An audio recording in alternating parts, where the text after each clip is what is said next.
Man, that last chapter was exceptional, but here we are back with another chapter. And Oda, let's just say, he dropped another banger. Another hot one, by the way. So, let's go ahead and get into it because One Piece chapter 1139 titled Mountain Eater. And let's go ahead and jump into it, right? So, it starts off where we left off of last chapter, right? On Zoro. Now it's turned to where Straw Hats are, where Luffy, Zoro, Rodo, and Nami are at. And Zoro says, at this rate, we'll still be looking at the sundown. Just how big is this castle, man? Just what Zoro is saying. Just how big is this damn castle?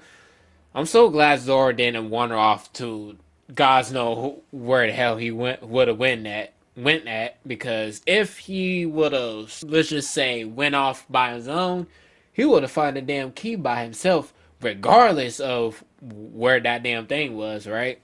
So Rhoda says those guards were no help either. Honestly, the only ones who'd probably know where to find what we're looking for are a few of the gray beards like Elder Droll. And Luffy says, "Oh, sorry, Gramps. I wonder if he told me if I asked." And someone says, "Well, there is no way he would. Just trying to free Loki's is a heinous crime, by the way." And Zoro says, "Well, we haven't decided if we were gonna let him go yet." Zoro's being hella precautious, by the way, so somebody gotta rein Luffy in just in case he's start doing something stupid that might end up or may have or might end up going to anyways, regardless of the situation that's about to happen, right? So Luffy says, "Well, you fun, Zoro, right?" And Nami's shocked and freezes up, and Luffy says, "What is it?" And a red carpet, the mark of nobility, could that be the throne room? So someone found the throne room basically. And they says, pardon the intrusion, it's all smashed up. That's not the mark. That is not the mark of the royal family, by the way. That mark is the same mark that Saint Saturn used to boot everybody, every single Gorosei to Egghead Island, to summon them onto Egghead Island. So Shamrock and his subordinate used that circle to get there, transport to Elbath, to the throne room basically. And here the Straw Hats fighting that shit. How many days later? Jesus Christ, man. Matter of fact, how did y'all not know that there's a lightning blast that came from the castle, and on top of that, nobody has ever noticed that. In my opinion, if I noticed something like a black lightning comes down, I would assume that was either Loki. Either one, Loki broke free, or something must be going down in the castle, the throne room, or some. Or just saying. That's just my take on that, by the way. Cause ain't no way that I would see a black lightning strike or a lightning, something wherever the hell color was, that shoots down in the castle, right? There's no that I would there's no way I would have not looked up and not investigated that shit, right? Because that's suspicious. And I would definitely think somebody would invade too. So they said it's all smashed up and they find a mark on the ground. Like I said, I don't think the Straw Hats know, but if not Luffy, Luffy might have forgotten, but I don't know if Zoro, Sanji, I think Sanji, Jinbei, and Frankie would have known what that circle was, and if they were with them, they probably would say, "This is bad news." So it might be okay with other giants there, but after we seen what the Gorosei can do, come on now.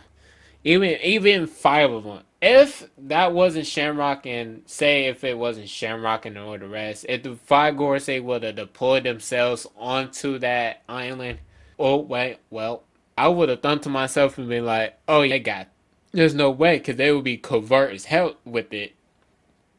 Ain't nobody gonna know who Igor say unless they push out some tremendous amounts of hockey that will just saying that dismantle everybody or put them all on high alert. By the way, anyways, they don't know what this mark is, so they're going this. So there's like, oh shoot, there's a mark where, and they see it. And it's like, I see it now.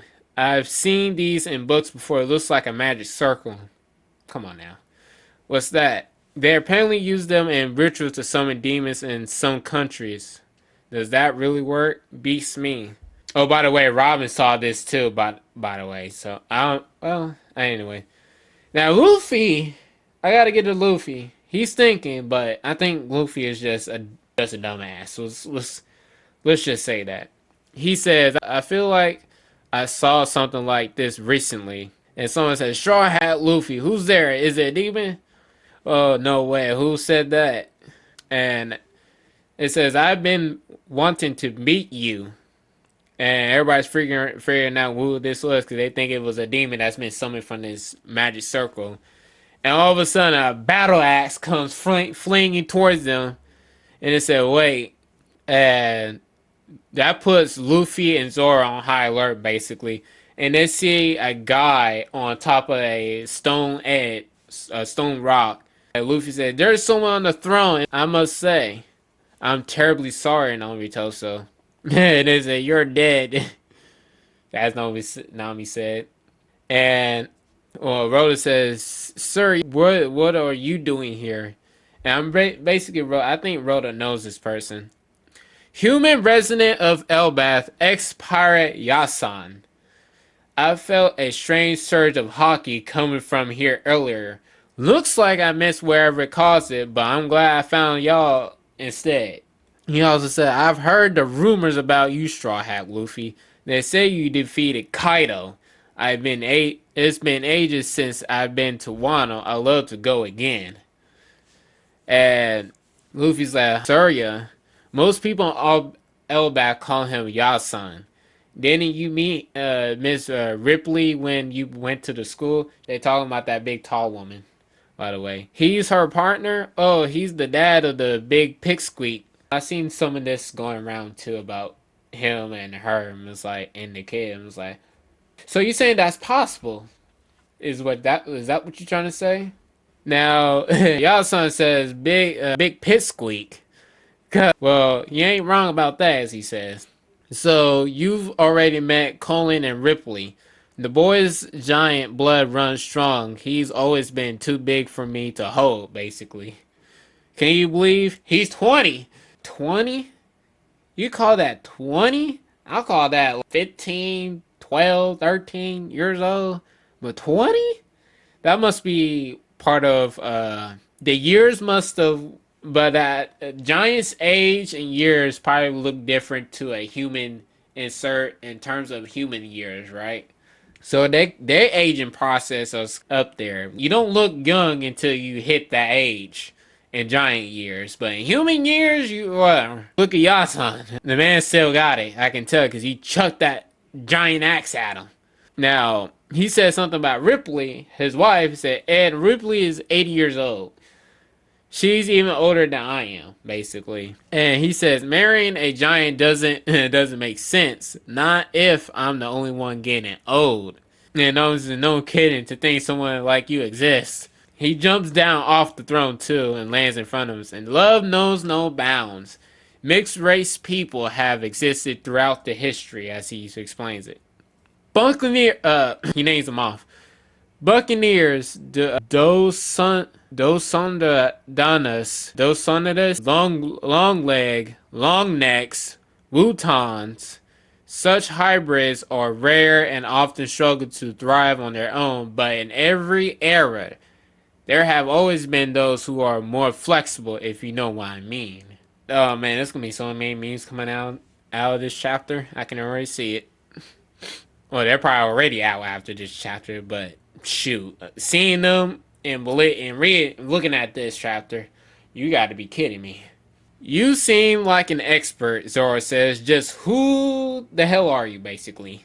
And Yasan just says, well, I'm glad you asked. I'm the mercenary The missionary of love. I bet Sanji ends up like him. He's older. Luffy. That's not even a joke, but this is probably what Sanji might turn out. Unfortunately. Anyways, Luffy says, anyway, old dude, we're looking for the key to free Loki. And Rhoda says, I must say, you shouldn't just blurt something out like that so casually. Why would he know anyways?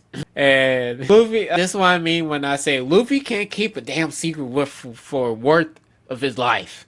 And look what he just said in the Luffy. The dumbest. I gotta say. Anyway, he said, oh, forget what I just said. And Zoro's like, it's too late now. Shit. And Yasun's like, oh, Loki, interesting. Troublemakers, are ya? I love it. And Nami said, what a vindicative old coot. Just keep it to yourself. Rumors were made to spread, Missy. I told you to quit it. Yasun says, do you know what kind of man Loki is? Tells the Luffy. What will you do if things go south? Now, this is what I said to about 37 and 36 and 35. That if Loki gets, if they end up needing a extra power boost in terms of who they facing, a strong enemy like the God's Knight, Shamrock, and his subordinate, the other two God's Knights, that might be, I'm pretty sure too. So they might need to release him to help them to beat back the God's Knights. I'm just saying, because if they don't, well, I'm not gonna say they wouldn't, but they probably might need Loki, because Loki is the only person that can stand the benefit. But also, y'all saying that what if things go south and he just backstabs all of y'all after we beat back the God's Knights, right? Off this island. So that's what Yasun is thinking right now. Luffy just says bluntly, well, I have to beat him up too and lock him back up. And Yasun's like, the one who locked him up before was none other than Red Hair Shanks. Until that point, no one was able to stop him, basically. So Luffy says, did you know the kind of power Loki wields? Not Luffy, but Yasun said, do you know what kind of power Loki wields? If there's even a slight chance him running amok, have you thought of how many casualties will? And they just said, well, no time to question that, old man. We get there in no time. But when we cross that bridge, as always, as the Straw Hat said, don't worry about it. We take care of us when we cross that bridge, right? We think of something. And also was like, oh, damn it, hold on. Oh, hang on. Well, it says, my serious apologies, sir. There. And your son, let's just say, had a flashback. He was like, and then he remembers, come on now. Who's that fabulous mustache? That's Roger. It's Roger's. Real son is remembering his backstory with Roger. Roger crew. And Rayleigh back there too. So the dude with the short sleeve and long hair, that's him, by the way. I'm sick of all your warnings. You're scared of, or are you scared or what? That's not it, as one of them says. If you want to stop me, you'll have to use force. We're just pointing out the risk, Roger, you dumbass. So, I'll wait till this chapter, because it's kind of interesting. Dynamic. And Russo said, tells Rhoda, hey, Rhoda, give that throne a push. And he says, what? Just push the throne, basically. Now, goes back to, one of the Giants is telling a backstory of Roger's crew. And he says, did you know where there were two other monstrous fighters on the Pirate King's crew besides Roger? And Usopp says, what? It wasn't just Rayleigh, the first mate, by the way. That's right. One time when Captain Roger needed to recuperate, that man accompanied him to a hospital deep within the mountains, unfortunately. Now, every enemy pirate surrounded the hospital trying to capture them, basically. Well, that one man armed with nothing but his two axes fought off hundreds of them all by himself. And there's like one man with just 2 axes, and that's not even the craziest part. He continues, when the battle was over, not a single tree was left standing. He stripped the entire mountain bare. That's next level deforestation. And that's how he got the name Mountain Eater. And one of them said, everyone knows that tale. And one of them said, he's rivaled Vice Captain Silvers Rayleigh and was known as the left hand of the Pirate King. Dark King Rayleigh is the right hand of the Pirate King. Remember, that supports the Pirate King, Gol D. Roger. Now, for the final panel, they all arrive to push the throne back, and they go down the stairs. And Rusan says, in other words, even the bad guys don't want Loki freed, so you still want it. And then Luffy said, well, now one of them says, what, you heard of me? He's been living here in Elbaf for over 20 years now. And they're like, no way. The living legend who stood shoulder to shoulder with Roger and Rayleigh. And it's cuts to Rusan jumps on top where the key is. Still, take a look at this. Hold the key. Now, a prize not even the thieves were willing to take. And it shows the Rusan taking the key, and says, and the captain says, the Pirate King's left hand. And he says, if you want it, you have to get past me. Or you can say too, if you want it, you'll just have to take it, as Virgil says. Scarper Gaban, the left hand of the Pirate King's Gol D. freaking Rogers crew. Break next week. Chapter end. Man, that's interesting. I'm not gonna lie, guys. That's kind of interesting because how Scarper Gaban was here 20 something years plus on Elbaf, and the title of Mountain Eater came from when Gol D. Roger was injured. I think that was around the time. I don't know how the timelines would sync up with that, but I think it was the time he was either got that disease or not. I don't know, or injured. But that's the same time where Roger, not the same time, but that's when enemy pirates would have surround Roger, while Roger was recuperating. I guess Rayleigh had to stay by Roger's side, by the way. Then I guess in Scarborough, the Mon stepped up to the plate and it said to the pirates, the enemy pirates, say, y'all not getting past me anytime soon. So it's either y'all get lost, or we can just make this whole place your grave. Pick and choose. Because if you step one more foot, well, y'all might have to. You're going to lose a head, basically. So, the left hand of Roger's pirates, Gol D. Roger, the Pirate King. So, that's going to be interesting. Because if next chapter, if we get, that would probably be an interesting fight. Because I want to know how strong this dude is. We got to see what Rayleigh can do. The right hand of the Pirate King's crew. What's the left hand capable of? He got the title has gotten the title of Dark King Rayleigh, and that's only because he was the right hand of the Rogers pirates, Rogers crew on the Pirate King. Mountain Eater on Scarper Gaban. What? I'm pretty sure he still got his axes. He threw his axe, but without an axe, oh man, guys, I'm not gonna lie. I want to see what Scarper Gaban is made of. Because we got Rayleigh, by the way. So when Rayleigh faced one of the Marines, faced Kizaru, and we got to see how powerful he is.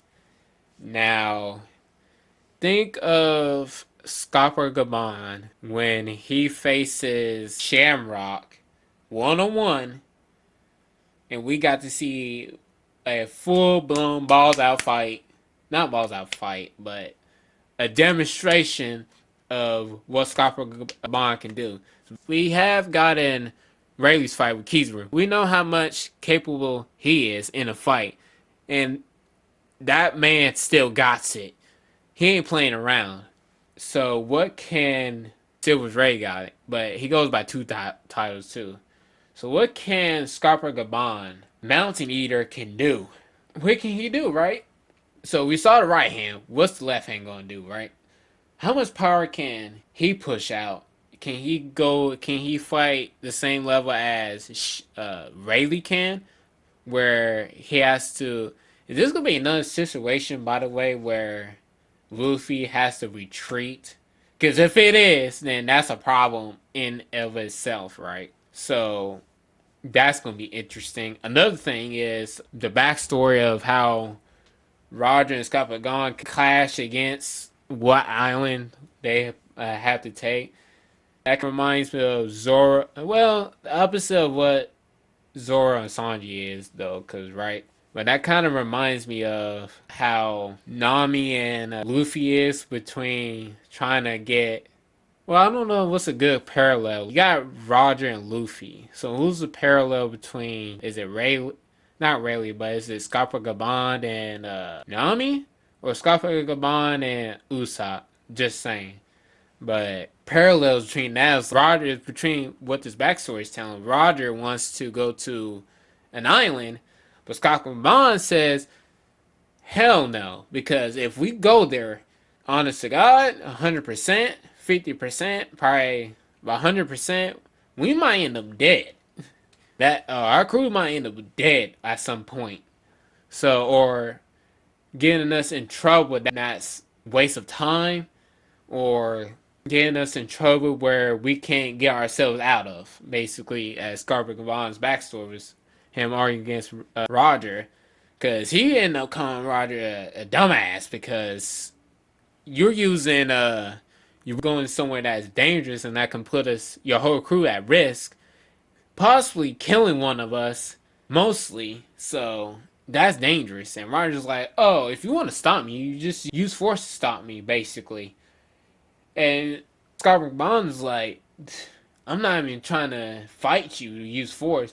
I'm just pointing out how dumb that decision you just made to go out into this destination we're trying to go, right? So I guess that's about how that conversation went, or how this backstory went, because those two was kind of odds at you looking at this too, and Scarpa Bond's just telling Roger, said this is a bad idea. It's gonna put me at risk, your right hand man at risk, or put your left and right hand at risk of getting us killed. Your crew's at risk, and we don't know what's gonna happen. So, but if you like this chapter, subscribe and comment down below if you think we're gonna get a possible demonstration of Scarpa Gaban power like we did with Rayleigh and Kizaru, because that might be interesting. Hopefully Oda does that, because that might be interesting. And see you again, and see you next adventure. Laters.